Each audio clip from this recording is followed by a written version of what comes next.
नमस्कार प्रेक्षकांनो, आजच्या एपिसोडमध्ये आपण बघूया. इथे अर्णव आता कामानिमित्त फोनवरती बोलत बाहेर आलेला असतो. त्याचं लक्ष जातं तर ईश्वरी देसाई आपलं काम करत बसलेली असते. ती काही जेवायला वगैरे अजिबातच गेलेली नसते. तेव्हा अर्णवला असं वाटतं की हिने आज डबा आणलेला नाही आहे, म्हणून मी इथे सगळ्यांना माझ्याकडून ट्रीट दिलेली आहे, कारण सगळ्यांना जेवता यावं म्हणून. पण इथे ईश्वरी देसाई जेवायलाच गेलेली नाही आहे.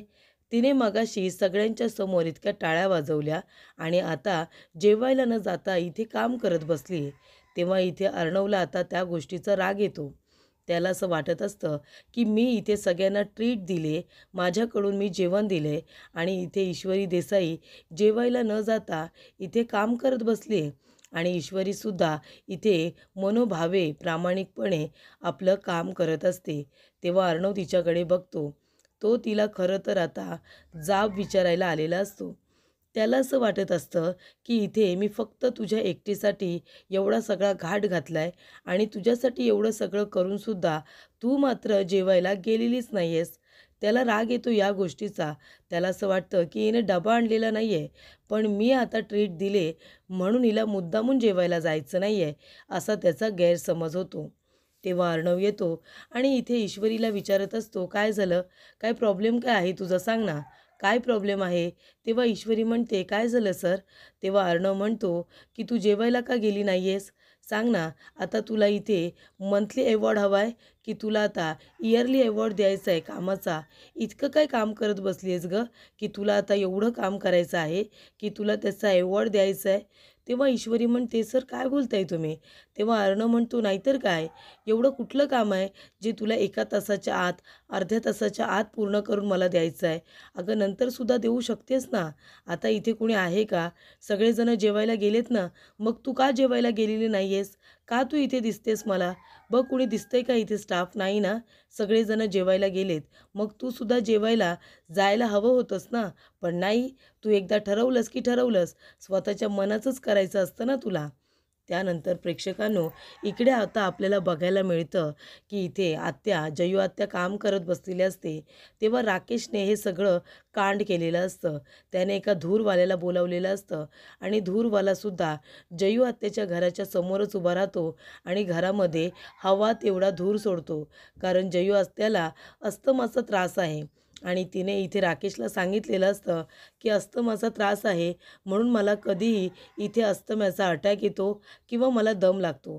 त्याच्यामुळे मला जवळच इथे माझ्या फ्रीजवरती मला पंप ठेवावा लागतो, जेणेकरून मला कधीही दम लागला किंवा मला काहीही त्रास झाला तरीसुद्धा फ्रीजवरती माझा पंप असतो. तो कुणालाही सहजरित्या मिळावा किंवा मला मिळावा म्हणून मी ठेवलेला आहे. पण त्या ठिकाणी आता जयू आत्याचा पंप नसतो, कारण राकेशने तो मुद्दामून चोरलेला असतो, आपल्या खिशामध्ये ठेवलेला असतो. आणि इथे राकेशला आता माहिती असतं की जयू आत्याला तिचा हा पंप किती महत्त्वाचा आहे तिच्या जीवासाठी. त्यानंतर इथे तरीसुद्धा त्याने स्वतःचा स्वार्थ गाठण्यासाठी जयू आत्याचा पंप लपून ठेवलेला असतो. त्यामुळे आत्याला तो काही सापडत नाही. त्यामुळे आत्या शोधून येते आणि पूर्ण तिला खोकला येतो, तिला दम लागतो. तेव्हा ती खोकत आता पुन्हा येऊन जागेवरती बसलेली असते. तेव्हा इकडे आता ईश्वरी म्हणत असते, "सर तुम्ही प्लीज एकदा माझं ऐकून घेता का?" तेव्हा इथे अर्णव म्हणत असतो, "नाही, मला तुझं काही ऐकून घ्यायचं नाही आहे. मला माहिती आहे ना हे सगळं तू मुद्दामून करतेस. नाटके चालू आहेत ना तुझी. म्हणजे तुझा इगो इतका मोठा आहे ना, मला कळले आता. तुला जेवायला जायचं नाही आहे, कारण मी सगळ्या स्टाफला जेवण दिलं आहे ना. माझ्याकडून ट्रीट आहे म्हणून तुला जेवायला जायचं नसेल. तू डबा आणलेला नाही आहेस तरीसुद्धा तू जेवायला गेली नाहीस, म्हणजे तुझा इगो प्रत्येक वेळेला प्रत्येक ठिकाणी कसा आड येतो गं? म्हणजे आता जेवणाच्या बाबतीतसुद्धा तुझा इगो आड येणार आहे का? का तू सगळ्या स्टाफबरोबर जेवायला गेली नाहीस? ते सांग बरं मला. एवढं कुठे काम करून जायचं आहे तुला?" तेव्हा ईश्वरी म्हणते, "सर प्लीज ऐकून तरी घ्या." अर्णव म्हणतो, "काय ऐकून काय घ्यायचं? प्रत्येक ठिकाणी तर तुला मनाप्रमाणे वागायचंच असतं. तसं आताही तुला तुझ्या मनाप्रमाणेच करायचं आहे. इगो आड आणायचं आहे, हो की नाही?" तेव्हा ईश्वरी म्हणते, "सर तुम्ही माझे एकदा जरा ऐकून घेतलंत ना तर बरं होईल. प्लीज जरा गप्प बसा." आणि ती करते, "शुक, एकदम गप्प बसा. आता एक शब्दसुद्धा बोलू नका. सर मी जेवायला गेले नाही, कारण आज माझा चतुर्थीचा उपवास आहे. म्हणून मी जेवायला गेले नाही. मी दिवसभरामध्ये काहीही खात नाही. मी रात्री उपास सोडते, फक्त रात्रीच्या वेळेला एकदाच, नाहीतर दिवसभरामध्ये मी काही खात नाही. आणि सर, तुम्ही एक गोष्ट मला सांगा, तुम्ही जेवण दिले, तुम्ही ट्रीट दिले म्हणून मी जेवायला का जाणार नाही? आम्ही इंदोरचे लोक आहोत ना, ते आम्ही प्रत्येक ठिकाणी आमचा इगो आड आणू शकतो, पण जेवणाच्या बाबतीत अजिबात नाही. जिथे जेवण असेल ना, आम्ही पोटभर जेवून घेतो. तिथे काय इगो आड आणायचा? माझा चतुर्थीचा उपवास आहे, म्हणून तर मी आज डबा पण आणलेला नाही आहे ना सर. बरं, डबा मी विसरले असते आणि तुम्ही जर ट्रीट दिली असती तर मी हमखास जेवायला गेले असते, पण आज नाही जाऊ शकत, कारण आज माझा खरंच चतुर्थीचा उपवास आहे. म्हणून मी डबा पण आणलेला नाही आहे आणि मी जेवायलासुद्धा जाऊ शकत नाही, कारण मी रात्रीच्या वेळी उपवास सोडते, मग मी रात्रीच जेवणार ना. तेव्हा इथे अर्णवचा चांगलाच पचका झालेला असतो, कारण अर्णव अजिबात विचार करत नाही. त्याला असं वाटतं की इथे ईश्वरी देसाई डबा विसरली आहे किंवा तिने आणलेला नाही आहे काही कारणास्तव, म्हणून त्याने तिच्या एकटीसाठी संपूर्ण ऑफिसला ट्रीट दिलेली असते आणि ते सुद्धा महिन्यातून 3 वेळचं जेवण. म्हणजे महिन्यातून 3 वेळा जर कोणी डबा विसरलं, कोणी आणला नाही, तर 3 वेळाचं जेवण हे अर्णव त्याच्या खात्यातून देणार आहे, म्हणजे तो स्वतःहून देणार आहे. त्यामुळे इथे सगळ्यांनाच खूप जास्त आनंद झालेला असतो. ईश्वरी सगळ्यांसाठी खुश झालेली असते. तिने डबा आणलेला नाही आणि म्हणून इथे अर्णवने ट्रीट दिले म्हणून नाही. त्याचबरोबर प्रेक्षकांनो, इथे आता जयू आत्याचा जीव पूर्णपणे गुदमरत आलेला असतो, पूर्णपणे कासावीस झालेला असतो, कारण तिचा अस्थमाचा त्रास वाढलेला असतो त्या धुरामुळे आणि त्याच्यात तिचं पंप मिळत नसतं. तेव्हा तिथे राकेश येतो आणि म्हणतो, आत्या काय होतं आहे तुम्हाला? तेव्हा जयू आत्या म्हणते, नाही मला त्रास होतो आहे खूप. तेव्हा इकडे तो धूरवाला आला होता ना, त्याने मला त्रास झाला. तेव्हा इकडे राकेश आपल्या खिशातून पंप काढतो आणि म्हणतो, हे घ्या आत्या, पंप घ्या ना. तेव्हा इकडे जयू आत्या आता पंप घेते आणि ती इकडे स्वतःचा जीव वाचवते. त्यानंतर पंप घेतल्यानंतर इकडे आता आत्या शांत झाल्यानंतर ती विचारते, पण राकेश, अहो तुम्ही हा पंप कुठून आणलात? माझा पंप तुमच्याकडे काय करतोय? तेव्हा राकेश आता गप्पच बसतो. तो म्हणतो, आत्या असं काय करताय? जेव्हापासून मला कळले की तुम्हाला अस्थमाचा त्रास आहे, तेव्हापासून मी माझ्याकडे एक पंप ठेवतोच. आणि तो म्हणतो की हे बघा, मी माझ्याकडे एक पंप ठेवतो, पण तुमचा पंप कुठे आहे? तुमचा पंप नेहमी फ्रीजवरती असतो ना. तेव्हा इकडे जयू आत्या म्हणते, अहो हो राकेश, मला माहिती आहे, माझा पंप नेहमी फ्रीजवरती असतो, पण आता कुठे आहे मला सापडलासुद्धा नाही. तेव्हा राकेश म्हणतो, काही हरकत नाही, हे बघा तुमचा पंप मी शोधून आलो. आणि राकेश जातो आणि मुद्दामून आता फ्रीजवरती जो पंप असतो तो आपल्या खिशात ठेवलेला असतो त्याने, तो काढतो आणि म्हणतो, आत्या हा काय तुमचा पंप सापडला? तेव्हा जयू आत्या म्हणते, मग मला कसा नाही सापडला मगाशी? तेव्हा राकेश म्हणतो, खाली पडला होता, हात वगैरे लागला असेल ना म्हणून. हा बघा खाली पडला होता, तो मी उचलून पुन्हा आता फ्रीजवरती ठेवतो आहे. त्यानंतर एक गोष्ट मी तुम्हाला सांगतो, तुमचा पंप आहे तो फ्रीजवरती असतो आणि माझ्याकडे तुमचे 2 पंप आहेत जे मी आणून ठेवलेत. एक खिशामध्ये असतो आणि एक पंप माझ्या घरातल्या टेबलवरती असतं. त्याच्यामुळे तुम्हाला जेव्हा कधी असा त्रास झाला, घरामध्ये पंप सापडला नाही, मी सुद्धा इथे नसेन, तर एक पंप मी ऑलरेडी माझ्या घरामध्ये टेबलवरती ठेवलेला आहे. कळलं तुम्हाला? त्यानंतर इथे आता जयू आत्याला हे सगळं ऐकून फारच आनंद होतो.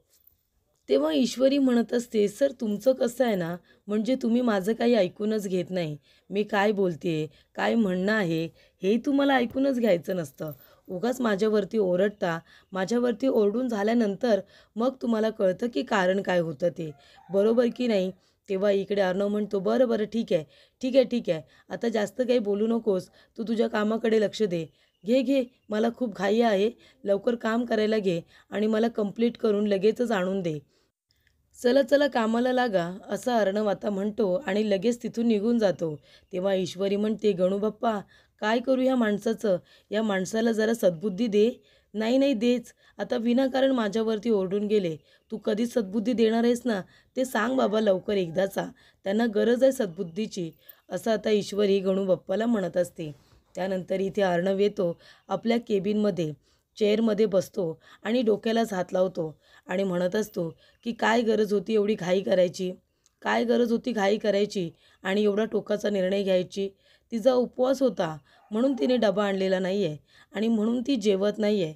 आधी जर एकदा विचारलं असतं, कन्फर्म केलं असतं तर जास्त बरं झालं असतं ना. लगेच गेलो तिला ओरडायला.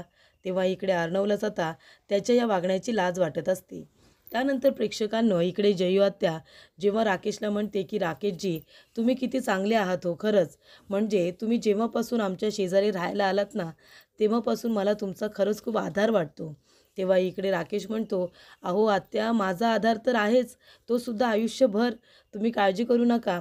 हा बघा, हा पंप मी आता ठेवते फ्रीजवरती आणि एक पंप माझ्या खिशामध्ये आहे तुमच्या तब्येतीसाठी. तेव्हा इथे राकेश म्हणत असतो की चला आता आत्या मी जातो हां. आणि जात असताना तो दारामधून वाकून आता आत्याचे एक्सप्रेशन बघत असतो. आत्या म्हणत असते, हे राकेशजी असं का म्हणाले की मी आयुष्यभर तुमच्याबरोबर आहे?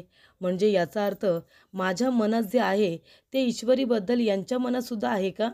म्हणजे ईश्वरीबद्दल यांना काही वाटतं का? तेव्हा इथे आत्या म्हणते की ईश्वरी आणि यांचं जमतंसुद्धा व्यवस्थित. काय हरकत आहे ना जर या दोघांचा विचार केला तर? असा प्रश्न इथे आता आत्याच्या मनातसुद्धा आलेला असतो. तेव्हा राकेश आत्याकडे बघतो आणि तो म्हणतात की चला, पडली आत्यासुद्धा चांगुलपणाच्या प्रेमात पडली, असं आता इथे राकेश म्हणत असतो. तर इकडे आत्या आता चांगुलपणाच्या प्रेमात पडली म्हणजे इथे आत्याच्या मनामध्ये सुद्धा ईश्वरी आणि राकेशच्या लग्नाबद्दलचा विचार आलेला असतो आणि राकेशला तर तेच हवं असतं. तेव्हा इथे राकेश किती चांगला माणूस आहे असा विचार केल्यानंतर इथे ईश्वरीचं चांगलं होईल, तिचं भलं होईल असं आत्याला वाटत असतं. पण आत्याला कुठे माहिती आहे की हा राकेश किती नालायक माणूस आहे ते. त्याचबरोबर इथे प्रेक्षकांनो आता आकाश येऊन अर्णवकडे बघत असतो.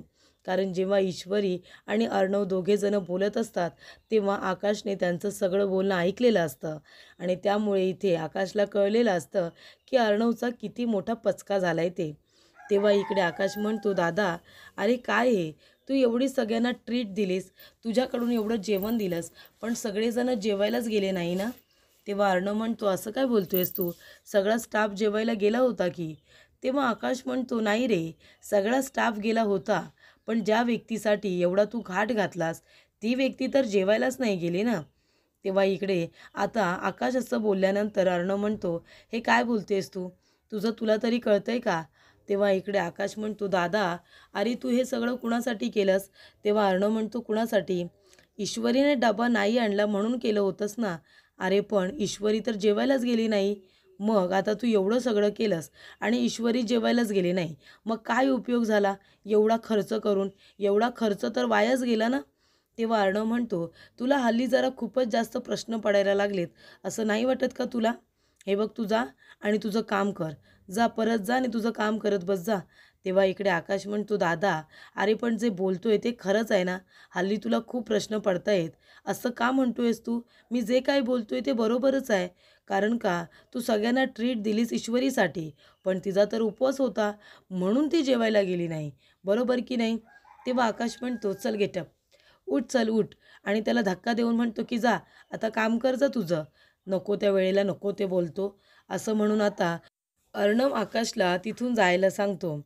त्याचबरोबर प्रेक्षकांनो इकडे आता अर्णव शांतपणे बसलेला असतो. तेव्हा तिथे येते लावण्या. लावण्या म्हणते की ए सार, तुला माहिती आहे का हे काय आहे, हे कसलं लेटर आहे? तेव्हा अर्णव म्हणतो, कसलं लेटर? तेव्हा लावण्या म्हणते की हे आहे ना, ते ईश्वरी देसाईचं ॲप्रिसिएशन लेटर आहे. तेव्हा अर्णव म्हणतो की ॲप्रिसिएशन लेटर? तेव्हा लावण्य म्हणते, हो ना, तिने एवढं ऑफिसमधलं जुनं मशीन, तुझ्या आईचं मशीन, हे सुरू केलं. मग आता तिने जर एवढं जुनं मशीन एवढ्या छान पद्धतीने सुरू केलं, तिने ऑफिसचं एवढं मोठं काम केलं आहे, मग तिचं कौतुक करायला नको का? म्हणून मी तिच्यासाठी ना हे ॲप्रिसिएशन लेटर तयार केलेलं आहे आणि त्यामध्ये आपण तिला 1 आठवड्याची पूर्णपणे लीवसुद्धा देतो आहे, पे लीव. तेव्हा इथे अर्णव आता ते ॲप्रिसिएशन लेटर हातामध्ये घेतो आणि ते वाचतो आणि तो म्हणत असतो की जर हे लेटर आता ईश्वरी देसाईला दिलं तर ती 7 दिवस ऑफिसला येणार नाही आहे आणि 7 दिवस ईश्वरी देसाई ऑफिसला येणार नाही, ही गोष्ट मला मान्य नाही आहे. तेव्हा इकडे लावण्या म्हणत असते, बघितलंस ना ए सार, तू म्हणाला होतास ना की मी तिला इथे अप्रिशिएट केलं पाहिजे, म्हणून बघ मी तिच्यासाठी इथे ॲप्रिसिएशन लेटरच आता तयार केलेला आहे. मी चांगलं केलं ना? तेव्हा इथे अर्णव म्हणत असतो की कसं आहे ना लावण्या, तुला तिला अप्रिसिएशन लेटर द्यावंसं वाटलं, ही खरंच चांगली गोष्ट आहे. पण इथे आता ईश्वरी देसाईने जे काही काम केलं आहे ना, ते ऑफिससाठी केलेलं नाही आहे. ते माझं पर्सनल काम होतं. कारण ते मशीन आहे ना, ते माझ्या आईचं आहे. त्यामुळे तिला ते नीट करावंसं वाटलं. तिने ते केलं. पण त्याच्यामध्ये कंपनीचा काही फायदा झालेला नाही आहे. फायदा जो झाला आहे, माझ्या आईचं जुनं मशीन जे चालू झालं आहे, त्याचा फायदा मला झाला आहे. त्याचा आनंद मला झाला आहे.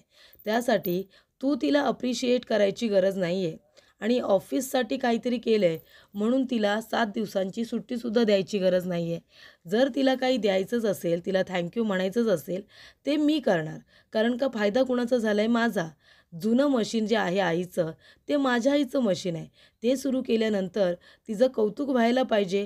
ही गोष्ट अगदी तू बरोबरच बोललीस. पण ते कौतुक ऑफिसकडून नाही आणि तू करायचं नाही, तर ते मी करणार. मी ठरवणार की ईश्वरी देसाईला काय द्यायचं आहे आणि काय नाही. कळलं तुला? त्याच्यामुळे हे अप्रिशिएशन लेटर तिला द्यायची गरज नाही आणि 7 दिवसाची लीव तर अजिबातच नाही. त्यानंतर इथे लावण्याचा चांगला अर्णवने पचकाच केलेला असतो. तर इथे प्रेक्षकांनो आता आजी देवघरामध्ये उभी असते आणि ती सगळ्यांच्या सुखाची कामना करत असते. सगळ्यांचं सगळं चांगलं व्हावं असंच आजीला वाटत असतं. तेवढ्यातच तिथे आता आलेली असते अंजली. अंजली म्हणत असते की हे बघ आजी, तुला माहिती आहे का मी काय आणलं आहे? अगं ईश्वरीची पत्रिका. तर इकडे अर्णव आणि ईश्वरीची पत्रिका आता तिने आणलेली असते आणि ती म्हणते की हे बघ, पत्रिका आलेल्या आहेत. आता एकदा का 4 दिवसांनी गुरुजी आले की त्यांना आपण ईश्वरी आणि अर्णवची ही पत्रिका दाखवायची आणि दोघांच्या लग्नाचा मुहूर्त काढायचा. तेव्हा इकडे वल्लरी आता त्यांचं बोलणं ऐकत असते. वल्लरीला खूपच जास्त राग येत असतो. ती म्हणत असते की हे सगळं काय चाललं आहे? तेव्हा इकडे आता आजी म्हणत असते की मी ह्या दिवसाची कधीपासून वाट बघत होते की कधी एकदा हातामध्ये ईश्वरीची आणि अर्णवची पत्रिका येते आणि त्या दोघांच्या लग्नाचा मी मुहूर्त काढते. तेव्हा इकडे आजी म्हणते आता एकदा का गुरुजी आले की लगेचच आपण इथे मुहूर्त काढूया. तेव्हा ईश्वरी म्हणते आजी मी काय म्हणते, आपण चिंटूला सांगूया का गं या सगळ्याबद्दल? त्याच्या कानावरती टाकूया. तेव्हा आजी म्हणते अजिबात नाही. एकदा का इथे गुण जुळले, त्यांच्या पत्रिका जुळल्या की मग लगेच आपण चिंटूला सांगूया. मग आपण त्याच्यापासून काही लपवून ठेवायचं नाही. पण तोपर्यंत नकोच. तेव्हा इकडे आजी म्हणत असते की देवी आई, इथे आता अर्णव आणि ईश्वरीची पत्रिका जुळू दे बाई आणि जास्तीत जास्त गुणसुद्धा त्यांचे जुळले पाहिजे. दोघांचं छान जमतं. दोघं एकमेकांना आवडतातसुद्धा. पण आता एकदा का पत्रिका जुळल्या की आपण त्यांच्या लग्नाचं मुहूर्त काढायला मोकळे. एकदा का गुरुजी आले की लवकरात लवकर त्यांच्या लग्नाचा मुहूर्त काढूया आणि त्यांच्या लग्नाचा बार उडवून देऊया, असं इकडे आजी आणि ईश्वरीचं त्याचबरोबर अंजलीचं म्हणणं असतं. ईश्वरीला काही सांगायचं का? तर नाही. आणि अर्णवलासुद्धा सांगायचं का? तर नाही. कारण त्यांच्या पत्रिका जुळल्यानंतरच त्यांना या गोष्टी कळल्या पाहिजे, असं आजीचं म्हणणं असतं. त्याचबरोबर इथे वल्लरी म्हणते की हे लग्न जर झालं ना, तर वल्लरी तुझं काही खरं नाही आहे. जे काही हातामध्ये आहे सगळं काही निसटून जाईल. त्याच्यामुळे आता मला काहीतरी केलं पाहिजे. अर्णव आणि ईश्वरीची पत्रिका जुळता कामा नये, असं काहीतरी मला केलं पाहिजे, असं इकडे आता वल्लरी म्हणत असते. त्याचबरोबर इथे ईश्वरी आता कामानिमित्त जात असताना तिथे आलेली असते लावण्या. लावण्या म्हणते एक्सक्यूज मी. तेव्हा ईश्वरी लगेचच उभी राहते. लावण्य तिच्या जवळ येते आणि म्हणते की बघ ना, एवढं सगळं तू काम करतेस प्रामाणिकपणे, पण ASRला तुझ्या कामाची किंमतच नाही आहे गं अजिबात. तेव्हा इकडे आता ईश्वरी म्हणत असते तुम्ही हवेत का हो बोलता? जे काही बोलायचं आहे स्पष्टपणे बोला ना. नेहमी आपलं हवेतच बोलायचं का? तेव्हा इथे लावण्या म्हणत असते की हो ठीक आहे ना, मग तुझ्याजवळ आता जरा स्पष्टपणेच बोलते. तेव्हा लावण्या म्हणते बघ ना, म्हणजे तू एवढं काम केलंस. ASRच्या आईचं जुनं मशीन जे बिघडलं होतं ते तू नीट केलंस. प्रामाणिकपणे काम करत असते म्हणून तुझ्यासाठी ना हे मी अप्रिसिएशन लेटर तयार केलं होतं. तुला याच्यामध्ये मी 7 दिवसांची भर पगारी सुट्टीसुद्धा दिली होती. पण ASRला मी तुझं हे अप्रिसिएशन लेटर दाखवल्यानंतर त्यांनी ते रिजेक्ट केलं. अगं त्याला काही कौतुक नाही आहे तुझ्या कामाचं, कळलं का? म्हणजे तू एवढं जुनं मशीन बिघडलेलं नीट केलंस, एवढी मेहनत केलीस आणि मी ASRला म्हणाले की तुला आपण ॲप्रिशिएट करूया, तुला सुट्टी देऊया, ते सुद्धा भर पगारी, तुझं कौतुक करूया. पण तो म्हणाला की त्याची काहीच गरज नाही आहे आणि त्याने हे ॲप्रिसिएशन लेटर आहे ना फाडायला सांगितलं. बघितलंस तू? बघितलंस? सरच्या नजरेमध्ये तुझी काय लायकी आहे ते बघितलंस का तू? त्याला काही फरक पडत नाही आहे तू काय केलंस आणि काय नाही त्याच्याशी. कळलं तुला? त्याच्यामुळे ना जास्त इथे उडायचं नाही. तू कितीही उडण्याचा प्रयत्न कर, पण तुझं कौतुक सरला अजिबात नाही आहे. कळलं तुला? त्याच्यामुळे 1 मिनिट थांब. आता हे तुझं लेटर तरी घेऊन जा ना. हे तुझं ॲप्रिसिएशन लेटर, त्याची काय लायकी आहे तू बघितलीस ना? अगं मला सरने ते फाडायला सांगितलं. तेव्हा इकडे ईश्वरी आता तिच्याकडे एकटक बघत असते. तेव्हा लावण्य म्हणत असते, काय झालं? तू माझ्याकडे अशी एकटक का बघतेस? ते सुद्धा एवढं ॲटिट्यूडने. तेव्हा लावण्य आता असं म्हणत असते. ते ऐकल्यानंतर ईश्वरीला राग येतो आणि इथे वाईटसुद्धा वाटतं. ईश्वरी म्हणत असते की मॅडम, ते जुनं मशीन मी नीट केलं. मला वाटलं म्हणून मी ते केलं. तुम्हाला चांगलं वाटावं म्हणून नाही. आणि तसंही मला अप्रिशिएट करायची गरज नाही आहे आणि 7 दिवसांची इथे सुट्टीसुद्धा द्यायची गरज नाही आहे. कारण मी ऑफिससाठी इथे केलेलंच नाही आहे. ते मशीन सरांच्या आईचं आहे आणि मी ते नीट करून सरांच्या आईला त्याचा फायदा झाला, ऑफिसला नाही. त्याच्यामुळे मला सुट्टी द्यायची गरज नाही आहे आणि मला काहीही नको आहे. मी सरांनासुद्धा सांगितलं आहे, मी ते मशीन नीट केले म्हणून मला ॲप्रिशिएट करायची गरज नाही आहे. तुम्हीच म्हणालात ना की आम्ही मिडल क्लास लोकं इथे आता महिनाभर काम करायला येतो, पगार मिळावा म्हणून. मला जो काही माझा पगार मिळतो ना मॅडम, त्याच्यामध्ये मी समाधानी आहे. त्यासाठी मला अजून पैशांची गरज नाही आहे. जे काही आहे त्याच्यामध्ये आम्ही समाधानी आहोत. मला इथे तुम्हाला सुट्टी वगैरे द्यायची गरज नाही आहे. असंही इकडे आता ईश्वरी म्हणते. तेव्हा लावण्या ते लेटर फाडून टाकते तिच्यासमोर, तिच्या हातावरती ठेवते आणि रागानेच तिथून आता निघून गेलेली असते. तेव्हा इकडे प्रेक्षकांना पुढील भागामध्ये आता अर्णव विचार करत असतो की ईश्वरीने माझं मशीन एवढं नीट केलं आहे, तिला तर ॲप्रिशिएट केलं पाहिजे ना. तेव्हा तो म्हणतो की माझ्या जवळची वस्तू तिने नीट केले, मग तिला आता तिच्या जवळची वस्तू दिली पाहिजे. म्हणून तो लॉकेट घेऊन येतो.